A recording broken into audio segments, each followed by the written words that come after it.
L'un des grands enjeux de l'existence, c'est de parvenir à trouver un équilibre, une balance entre ce que nous sommes et ce que nous pensons être. Donc, entre notre cerveau et ce que nous sommes fondamentalement. Et ce que nous sommes fondamentalement est beaucoup plus grand que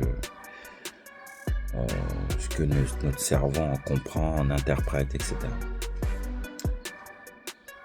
Hier, par exemple, je faisais une randonnée et à un moment donné, il y a un des chemins de ma randonnée qui était fermé, donc j'ai dû couper en fait. Et je me suis retrouvé sur un chemin de crête à 700 mètres au-dessus du sol, un tout petit chemin de bord d'une falaise, pendant 1 kilomètre.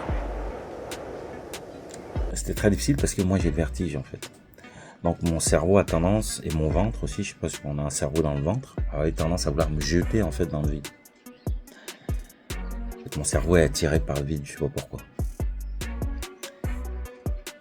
Et donc là, ce qui m'a permis de ne pas tomber, et puis de ne pas reculer, puis de traverser, c'est justement ce que je suis, qui transcende ma pensée et mes instincts. Ça veut dire que le ventre représente les instincts. Ça me fait penser aux chevaux ailés de Platon.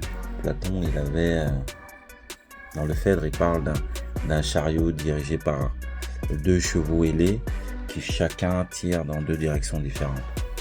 On retrouve dans le tarot de Marseille par exemple, c'est l'arcane numéro 7, le chariot, où justement il y a comme un prince qui conduit un chariot avec 2 chevaux qui tirent dans 2 directions opposées, avec des roues aussi qui vont dans des directions opposées. Il arrive avec cette 3e instance à transcender en fait les contraires et puis les amener dans la direction à laquelle il veut aller. C'est un peu pareil dans le rapport entre ce que nous sommes et puis ce que nous pensons être. Il faut arriver à transcender en fait ce que nous pensons être pour aller dans la direction où nous voulons aller. Parce que nous sommes beaucoup plus que ce que nous pensons être. Le problème, c'est que la majorité des gens sont enfermés dans leur mental et pensent que leur mental, c'est le réel. Non, c'est une toute petite partie du réel et puis c'est un réel qui est interprété en fait. Donc il faut avoir de la distance et pouvoir avoir du recul sur son mental pour pouvoir le contrôler. Si j'étais pas dans ce niveau de conscience, je serais tombé hier. Si je me limitais à mon cerveau, je me serais juste suicidé en fait. Mon cerveau, lui, voulait jeter en fait, c'est tout ce qu'il voulait.